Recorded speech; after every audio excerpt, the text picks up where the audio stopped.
Hello student, I am Sonam. Welcome back to my YouTube channel Apna Vidyalaya. आज के इस video में हम आप सभी को बताएंगे क्लास 10 सामाजिक विज्ञान 2026 बोर्ड परीक्षा में आने वाले 50 सबसे महत्वपूर्ण और बिल्कुल वायरल बहुविकल्पी प्रश्न बताएंगे, जो आप सभी के 2026 बोर्ड परीक्षा में 100% गारंटी कि बिल्कुल यही आएगा। ठीक है, क्योंकि यहाँ पे हम आप सभी के सामाजिक विज्ञान यानी सोशल साइंस के पूरे बुक से, ठीक है, पूरे बुक से ये क्वेश्चन बता रहे हैं जो वेरी वेरी मोस्ट इम्पॉर्टेंट है। और इससे यानी अगर आप सभी लोग इस 50 क्वेश्चन को तैयार कर लिए, मात्र इस 50 क्वेश्चन को तैयार कर लिए, तो आप सभी का 20 में 20 नंबर बिल्कुल पक्का है। इससे बाहर आप सभी का कुछ भी नहीं आएगा। ठीक है, यानी इस 50 क्वेश्चन से बाहर आप सभी के एग्जाम में कोई भी क्वेश्चन नहीं आएगा, क्योंकि ये जो 50 क्वेश्चन है ये बिल्कुल महत्वपूर्ण और बिल्कुल वायरल क्वेश्चन है और जो आप सभी के एग्जाम में 100% पूछा जाएगा। अगर आप लोग इस 50 क्वेश्चन को तैयार करके चले जाएंगे तो आप सभी लोग क्लास 10 सोशल साइंस में 95% बिल्कुल लेकर के आएंगे। आपका 95% अंक बिल्कुल पक्का है। तो देखिए, सबसे पहले कि आप लोग इस वीडियो को लाइक कर दीजिए, चैनल पर नए हैं तो चैनल को सब्सक्राइब करके बेल आइकन को जरूर प्रेस कर दीजिए और आप लोग इस वीडियो को अपने सभी दोस्तों में जरूर शेयर कीजिएगा। यहाँ पे हम आप सभी को पूरे के पूरे उत्तर के साथ बताएंगे। ठीक है, और ये जितने भी क्वेश्चन यहाँ पे हम आप सभी को बता रहे हैं सभी बिल्कुल फिक्स क्वेश्चन है कि जो आप सभी के एग्जाम में 100% बिल्कुल पूछे जाएंगे। ठीक है, तो यहाँ पे देखिए सबसे पहला क्वेश्चन क्या है, और जितने भी क्वेश्चन है सभी बिल्कुल वायरल क्वेश्चन। तो यहाँ पे देखिए सबसे पहला क्वेश्चन है, प्रश्न नंबर 1 है कि फ्रांस की क्रांति कब हुई थी। ठीक है, बहुत ही इंपॉर्टेंट क्वेश्चन है। तो यहाँ पे देखिए आपके सामने 4 ऑप्शन है, जिसमें से कोई एक ऑप्शन सही है। तो पहला ऑप्शन ए दिया है 1688 ईस्वी, बी दिया है 1789 ईस्वी और डी है, ठीक है, यानी यहाँ पे 1939 ईस्वी और सी ऑप्शन है 1914 ईस्वी। तो इसमें से जो है कौन सा ऑप्शन राइट होगा। तो देखिए जो फ्रांस की क्रांति हुई थी ना, वो 1789 ईस्वी को हुआ था, यानी ऑप्शन नंबर बी राइट है। और ये लुई 16वें के शासन काल में हुए थे और लुई 16वां राजा था, उसके शासन काल में हुआ था। तो ऑप्शन नंबर यहाँ पे बी राइट है। अगला क्वेश्चन नंबर 2 है, देखिए जर्मनी के एकीकरण में मुख्य भूमिका किसका था। ठीक है, ये बहुत ही इंपॉर्टेंट क्वेश्चन है ये। तो यहाँ पे देखिए आपके सामने 4 ऑप्शन है, जिसमें से है नेपोलियन पहला ऑप्शन, और बी ऑप्शन है ऑटोवन बिस्मार्क, ठीक है, सी ऑप्शन है ज्यूसेppe गैरिबाल्डी और इनमें से कोई नहीं।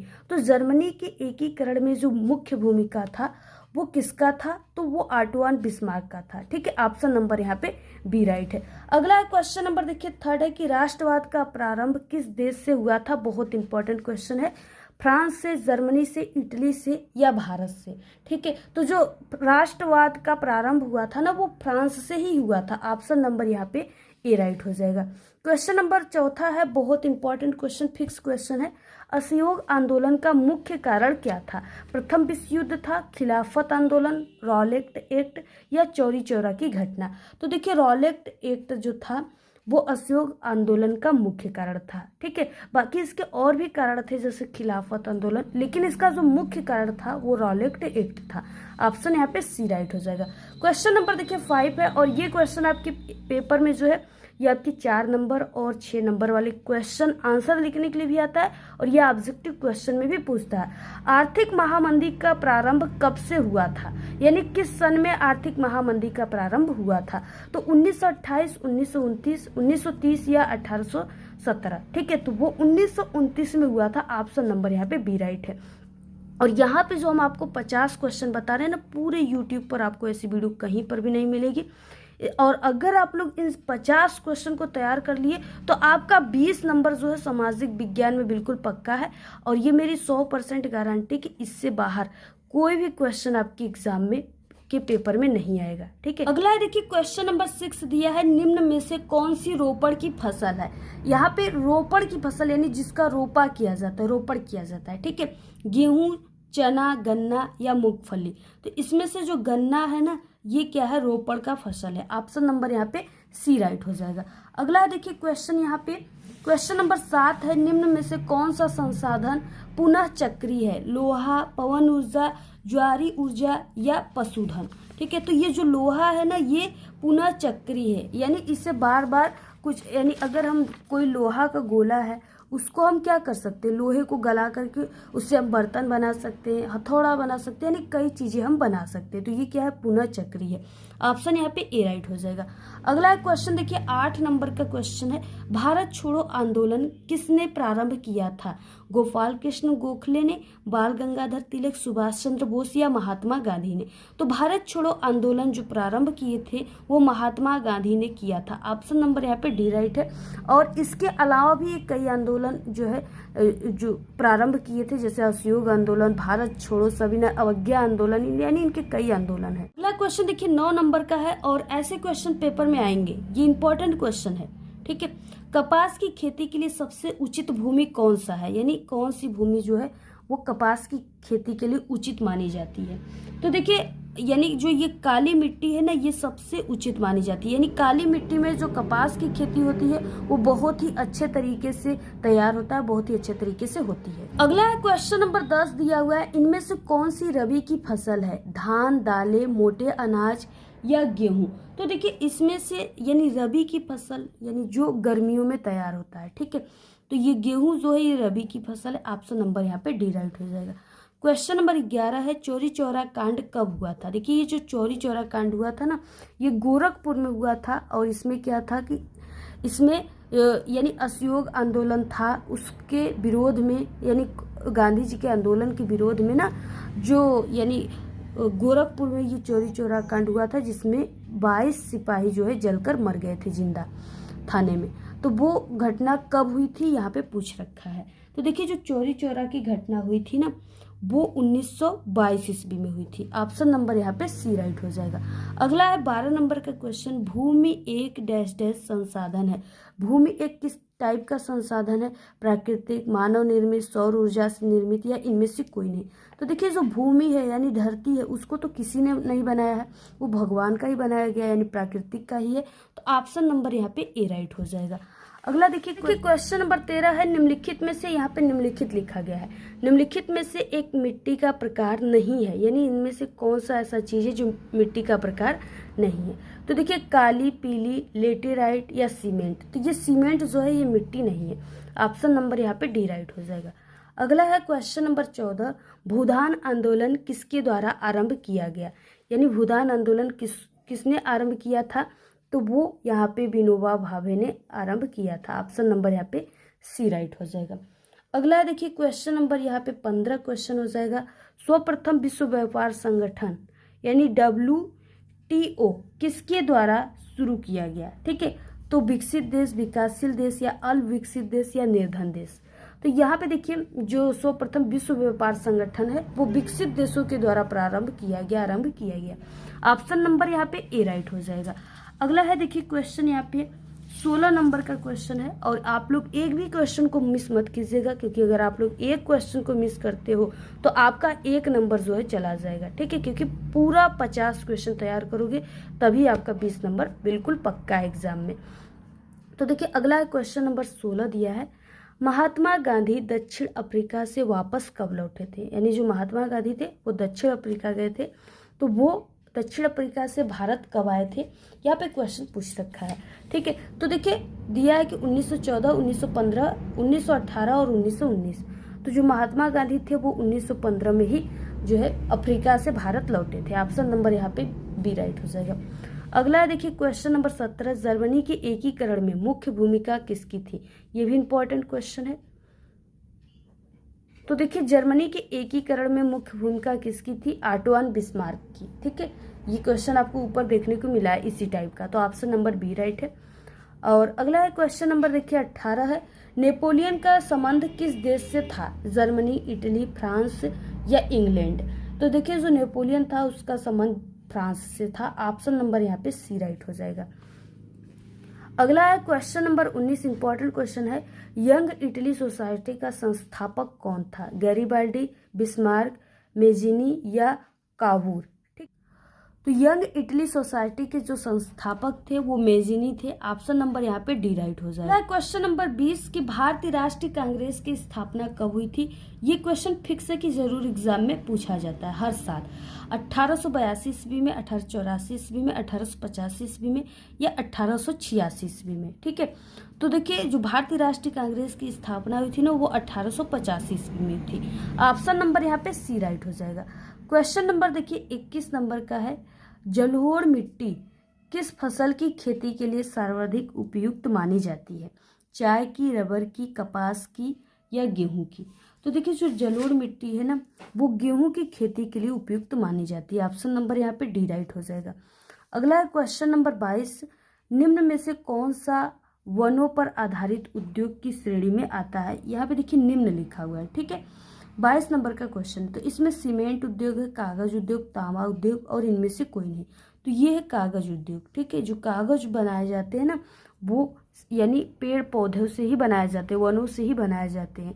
जैसे बांस हो गया और भी कई पेड़ होते हैं जिससे ये जो है कागज, बुक, आपके नोटबुक सभी बनते हैं। तो ऑप्शन नंबर यहाँ पे बी राइट हो जाएगा। अगला क्वेश्चन नंबर 23, बेल्जियम कहाँ पे स्थित है। एशिया, अफ्रीका, ऑस्ट्रेलिया या यूरोप। तो देखिए जो बेल्जियम है वो यूरोप में स्थित है। ऑप्शन नंबर यहाँ पे डी राइट हो जाएगा। अगला है क्वेश्चन नंबर 24, 1929 में आर्थिक महामंदी का मुख्य कारण क्या था। यानी जो 1929 में आर्थिक महामंदी हुआ था, जो गरीबी आया था विश्व में, वो उसका मुख्य कारण क्या था। ठीक है, यानी कि कृषि क्षेत्र में अधिक उत्पादन था, अत्यधिक निवेश था, बैंकों का निर्जलीकरण था या उद्योगों की संख्या में वृद्धि था। तो देखिए कृषि क्षेत्र में अधिक उत्पादन यानी किसान जो थे, सभी किसान के जो यानी फसल थे वो अच्छे तैयार हो रहे थे। यानी जो है कृषि क्षेत्र में फसलों जैसे अनाज हो गए इनकी ज़्यादा से ज़्यादा उत्पादन हो गया और उसे खरीदने वाले बहुत ही कम हो गए, जिसके कारण उनके जो फसल है जहाँ 20 रुपए की बिकनी चाहिए वहाँ पे 5 रुपए में ही जो है किसान बेचने लगे, क्योंकि उन्हें खरीदने वाले कम है। और अगर उनका डिमांड अधिक रहता और जो फसल है वो कम रहता तो उसका रेट बढ़ता, उसका दाम बढ़ जाता। ठीक है, तो क्या था, कृषि क्षेत्र में अधिक उत्पादन हो गया था जिसके कारण उसके जो दाम मिल रहे थे बहुत ही यानी जितना उनको लाभ हो रहा है, उनका जितना वो लागत लगाए ना उससे भी कम मिल रहा था। ये चीज़ें है, तो ऑप्शन ए राइट है। अगला क्वेश्चन 25, अफ्रीका में जो ये रीड पेस्ट क्या था। यानी जो ये रीड पेस्ट हुआ था ये अफ्रीका में क्या हुआ था। ठीक है, क्या था ये। तो देखिए एक जानवर था या एक घटना थी या एक खेल था या बीमारी था। तो ये जो है एक प्रकार की बीमारी है। ऑप्शन नंबर यहाँ पे डी राइट हो जाएगा। अगला 26 नंबर का क्वेश्चन, निम्नलिखित में से कौन सा राज्य सूची का विषय है। ये भी इंपॉर्टेंट क्वेश्चन है। मुद्रा, विदेशी कार्य, बैंकिंग या व्यापार। तो इसमें से ये जो व्यापार है ना ये राज्य सूची का विषय है। ऑप्शन डी राइट है। क्वेश्चन नंबर देखिए 27 है और जहाँ पे ये निम्न लिखा है ना यहाँ पे क्या है, ये निम्न है, बशर्ते यहाँ पे हमने जो है न यहाँ पे टाइपिंग हो गई है। तो देखिए यहाँ पे क्या हो जाएगा, निम्नलिखित में से संघात्मक शासन कहाँ नहीं है। नहीं है पूछ रखा है, तो संघात्मक शासन जो है श्रीलंका में नहीं है। ऑप्शन नंबर यहाँ पे बी राइट हो जाएगा। अगला देखिए क्वेश्चन है यहाँ पे कि महात्मा गांधी अफ्रीका से वापस कब आए थे। तो ये 1915 ईस्वी में आए थे। ऑप्शन बी राइट है। उसके बाद क्वेश्चन नंबर 29 है, संघात्मक शासन प्रणाली में अधिकारों का विभाजन होता है। किसके आधार पे अधिकारों का विभाजन होता है। ठीक है, तो वो जो है वो केंद्र एवं राज्यों की इकाइयों के मध्य होता है। ऑप्शन ए राइट हो जाएगा। अगला क्वेश्चन 30, औद्योगिक क्रांति किस देश में प्रारंभ हुई थी। अमेरिका, यूएसएसआर यानी रूस या इंग्लैंड या चीन में। ठीक है, तो ये जो हुआ था ना ये इंग्लैंड में हुआ था। ऑप्शन सी राइट हो जाएगा। अगला क्वेश्चन नंबर 31 हो जाएगा, नेपोलियन का संबंध किस देश से था। तो ये जो था ये फ्रांस से ही था। ऑप्शन सी राइट हो जाएगा। अगला क्वेश्चन नंबर यहाँ पे 32 है, संयुक्त राष्ट्र संघ का मुख्यालय कहाँ पे स्थित है। ये भी इंपॉर्टेंट क्वेश्चन है। तो देखिए जो संयुक्त राष्ट्र संघ का यानी मुख्यालय है वो कहाँ पे है, वाशिंगटन में है, जिनेवा में, न्यूयॉर्क में, ऑस्ट्रिया में। तो ये जो है ये न्यूयॉर्क में है। ऑप्शन नंबर यहाँ पे सी राइट हो जाएगा। क्वेश्चन नंबर 33 है, देखिए सविनय अवज्ञा आंदोलन कब चलाया गया था। ठीक है, तो सविनय अवज्ञा आंदोलन सबसे पहले कि ये गांधी जी के द्वारा चलाया गया था और ये जो है ये 1930 ईस्वी में चलाया गया था। तो ऑप्शन नंबर यहाँ पे सी राइट हो जाएगा। अगला क्वेश्चन नंबर 34 दिया हुआ है, पंजाब में भूमि निम्नीकरण का निम्नलिखित में से प्रमुख कारण क्या था? गहन खेती यानी वनोन्मूलन या अधिक सिंचाई या अति पशुचारण। ठीक है, तो वो अधिक सिंचाई था। ऑप्शन नंबर यहाँ पे बी राइट है। अगला है क्वेश्चन नंबर 35 है कि निम्न में से कौन सा एक व्यक्तिगत संसाधन नहीं है? देखिए यहाँ पे नहीं है पूछ रखा, यहाँ पे देखिए खनिज संसाधन जो है नहीं है। ऑप्शन नंबर डी राइट है। क्वेश्चन नंबर 36 है, निम्नलिखित में से कपास की खेती के लिए कौन सी मिट्टी उत्तम मानी जाती है? तो कपास की जो खेती होती है ना, उसके लिए जो मिट्टी होती है वो काली मिट्टी सबसे उत्तम मानी जाती है। ऑप्शन यहाँ पे सी राइट है। क्वेश्चन नंबर 37 है, हेमेटाइट का संबंध किस खनिज से है? बॉक्साइट, तांबा, सोना या लो अयस्क? तो उसका संबंध जो है लो अयस्क से है। ऑप्शन नंबर यहाँ पे डी राइट हो जाएगा। अगला देखिए क्वेश्चन क्या हो जाएगा, आप लोग सभी का स्क्रीनशॉट ले लीजिए और बाकी इसका पूरा पीडीएफ आपको हमारे टेलीग्राम चैनल पे मिल जाएगा। तो आप सभी लोग टेलीग्राम चैनल को ज्वाइन कर लीजिएगा। लिंक इसी वीडियो के डिस्क्रिप्शन बॉक्स में आप सभी को मिल जाएंगे। ठीक है, वहां से आप लोग ज्वाइन कर लीजिएगा। अगला क्वेश्चन देखिए 38 नंबर का है, असहयोग आंदोलन का मुख्य कारण क्या था? तो असहयोग आंदोलन का मुख्य कारण जो था वो रॉलेट एक्ट था। क्वेश्चन नंबर 39 है, निम्नलिखित में से कौन सा संघीय राज्य है? उत्तर प्रदेश, मध्य प्रदेश, दिल्ली या बिहार? ठीक है, तो संघीय राज्य जो है ना वो यहाँ पे दिल्ली है। ऑप्शन नंबर सी राइट हो जाएगा। क्वेश्चन नंबर देखिए 40 है, भारत में केंद्र शासित राज्यों की संख्या कितनी है? तो जो केंद्र शासित प्रदेश है यानी राज्य है उनकी संख्या कितनी है? टोटल 8 है। ठीक है, पहले 7 था लेकिन इस टाइम एक ठो बढ़ गया है। अगला क्वेश्चन 41, कोयला निम्नलिखित में से किस प्रकार का संसाधन है? यानी अजैव संसाधन या जो है पर्याय संसाधन या अनवीकरण योग्य या नवीकरण योग्य? ठीक है, तो यहाँ पे क्या हो जाएगा, ये नवीकरण योग्य संसाधन है। ऑप्शन सी राइट हो जाएगा। क्वेश्चन नंबर 42 है, निम्नलिखित में से कौन सी एक खरीफ फसल है? खरीफ की फसल इसमें से कौन सी है? ठीक है, तो जो खरीफ की फसल होती है ना वो है यहाँ पे धान की जो फसल है ये खरीफ की फसल है। ऑप्शन नंबर यहाँ पे 43, निम्नलिखित में से यानी कौन सा भारत में प्रमुख परिवहन संसाधन है? ठीक है, तो अगर है पूछ रखा है तो रेल परिवहन। ऑप्शन नंबर ए राइट है। अगर नहीं पूछता तो ये पाइपलाइन हो जाएगा। ठीक है, तो यहाँ पे ऑप्शन नंबर ए राइट हो। क्वेश्चन नंबर 44 है, निम्नलिखित में से किस वस्तु का निर्यात भारत में नहीं होता है? उर्वरक, कॉफी, चाय या तंबाकू? तो ये उर्वरक का। ऑप्शन नंबर ए राइट हो जाएगा। क्वेश्चन नंबर 45 है, निम्नलिखित देशों में से मानव विकास सूचकांक यानी HDI के लिहाज से किस देश की स्थिति अन्य से बेहतर है? बांग्लादेश, नेपाल, पाकिस्तान या म्यांमार? ठीक है, तो वो है Bangladesh. Option number A right हो जाएगा। अगला क्वेश्चन नंबर 46, निम्नलिखित में से कौन सी रेशेदार फसल है? चाय, गन्ना, जूट या दाल? तो ये जूट जो है इससे वस्त्र बनाए जाते हैं। ठीक है, अगर यहाँ पे कपास रहता तो वो भी रेशेदार फसल ही है। तो ऑप्शन नंबर यहाँ पे क्या हो जाएगा, सी राइट हो जाएगा, जूट।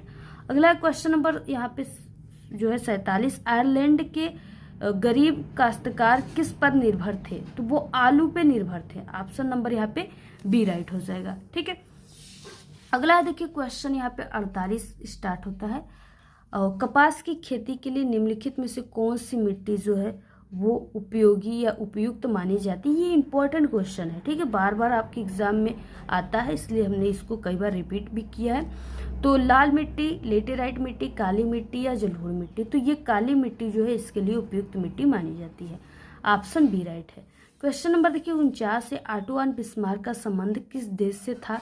इटली, जर्मनी, फ्रांस और या ब्रिटेन से? ठीक है, तो ऑटो एंड बिस्मार्क का जो संबंध था, ठीक है, वो कहाँ से था? यानी जर्मनी से था। ऑप्शन नंबर बी राइट है। क्वेश्चन नंबर देखिए 50 है और लास्ट क्वेश्चन है, संयुक्त राष्ट्र संघ का मुख्यालय कहाँ पर स्थित है? वाशिंगटन, जिनेवा, ठीक है, और या न्यूयॉर्क या ऑस्ट्रिया? तो वो जो है ये न्यूयॉर्क में स्थित है। ऑप्शन नंबर यहाँ पे सी राइट है। तो ये थे 50 ऑब्जेक्टिव क्वेश्चन। अगर आप लोग इसको तैयार कर लेते हो तो आपका 20 में 20 नंबर बिल्कुल पक्का है। ठीक है, यानी जितने क्वेश्चन है सभी को तैयार कर लो, आपका 20 नंबर बिल्कुल पक्का है। और बाकी आपका 70 नंबर का अगर पेपर है तो 50 नंबर की तैयारी आप 20 नंबर की तो इस वीडियो में हो गई और बाकी के 50 नंबर की तैयारी आप सभी को हमारे चैनल पे कराई जा रही है। इंपॉर्टेंट क्वेश्चन और आपको सामाजिक विज्ञान के कई ऐसे वायरल पेपर बताए गए हैं जिसमें से आप सभी का 100% में से, ठीक है, 98% हमारे क्वेश्चन से ही जो है हमारे क्वेश्चन पेपर से ही क्वेश्चन आते हैं। तो आप सभी लोग हमारे चैनल को सब्सक्राइब कर लीजिए और हमें इंस्टाग्राम पे भी फॉलो कर लीजिए। लिंक इस वीडियो के डिस्क्रिप्शन बॉक्स में मिल जाएगा और टेलीग्राम चैनल को ज्वाइन कर लीजिए, वहाँ पे आपको PDF और आंसर मिलते हैं। तो जल्दी से जाइए ज्वाइन कीजिए और जिस टॉपिक पे वीडियो चाहिए ऐसे ही अगर आपको 50 इंपॉर्टेंट क्वेश्चन हिंदी, इंग्लिश यानी कोई भी सब्जेक्ट की क्लास 10 की चाहिए तो आप लोग ज़रूर एक बार कमेंट करके बताइएगा।